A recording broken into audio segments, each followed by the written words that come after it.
బక్సింగయ్య గారి దగ్గరికి IAS officer ఓ collector గారు వచ్చి, బ్రదర్ బక్సింగ్, మీతో కలిసి నేను పరిచర్య చేయాలనుకుంటున్నాను అనంటే, నాతో కలిసి పరిచర్య చేయాలనుకుంటున్నారా మీరు?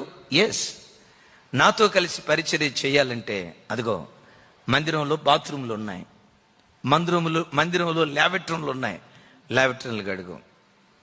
నేను మీతో కలిసి సేవ చేయాలనుకుంటున్నాను. అది కూడా సేవే. మందిరంలో ఉన్న లాబరేటరీలకు అడిగంటే అద్భుతం తెలుసా? ఆ రోజుల్లో హెబ్రోను మందిరానికి వెళ్ళే కొంతమంది ఐఏఎస్ ఆఫీసర్లట ఆదివారం ఆరాధన ప్రారంభం కాకమునిపే శనివారం రాత్రి వచ్చి మందిరంలో లాబరేటరీలకు అడిగేవాళ్ళట. మందిరంలో బాత్రూములు గడిగేవాళ్ళట. చీపిరి కట్ట పట్టుకొని మందిరాన్ని ఊడ్చేవాళ్ళట. విచిత్రం తెలుసా? ఆరాధన అయిపోయిన తర్వాత భోజన కార్యక్రమాలు జరుగుతూ ఉంటే ఆ భోజన కార్యక్రమాల్లో ఇస్తర్లు ఎత్తేసేవాళ్ళట.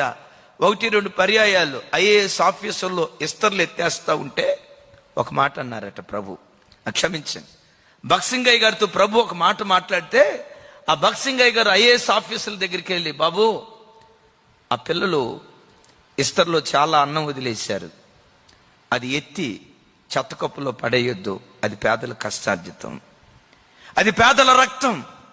బ్రదర్ బక్సింగ్, ఏం చేయమంటారు? ఆ ఇస్తర్లో ఉన్న అన్నం మీ విస్తర్లో వేసుకొని తినండి. మా ఇంట్లో సద్దన్నం కూడా మేము తినవయ్యా. మేము తినగా మిగిలిపోయిన ఎంగిలి మెతుకులు మా ఇంట్లో పనోళ్ళు తింటారు. ఏం మాట్లాడుతున్నారు మీరు అని అనకుండా, మారు మాట మాట్లాడకుండా, ఎవరో తిన్న ఎంగిలి మెతుకులు, చిన్నబిడ్డలు తింటే ఎట్లా ఉంటుందో తెలుసు కదా, చిన్నబిడ్డలు అన్నం తింటే ఎట్లా ఉంటుందో తెలుసు కదా. నోట్లో ఉన్న అన్నం సగం ఇస్తరాకులో పడుతుంది, ముక్కులో ఉండాల్సినటువంటి పాములు ఇస్తరాకులో పడతాయి. బిడ్డలారా, అంత అసహ్యంగా ఉన్న అన్నం సేవకుడు చూస్తూ ఉండగా తిన్నారట.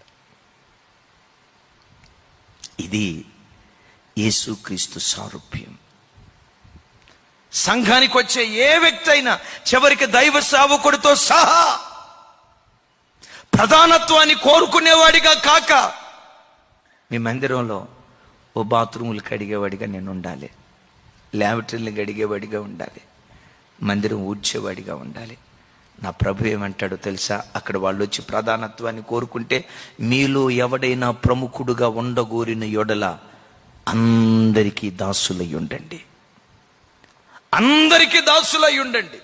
బిడ్లరా, సంఘం ఎవరిని ప్రముఖుడుగా గుర్తిస్తాదో తెలుసు?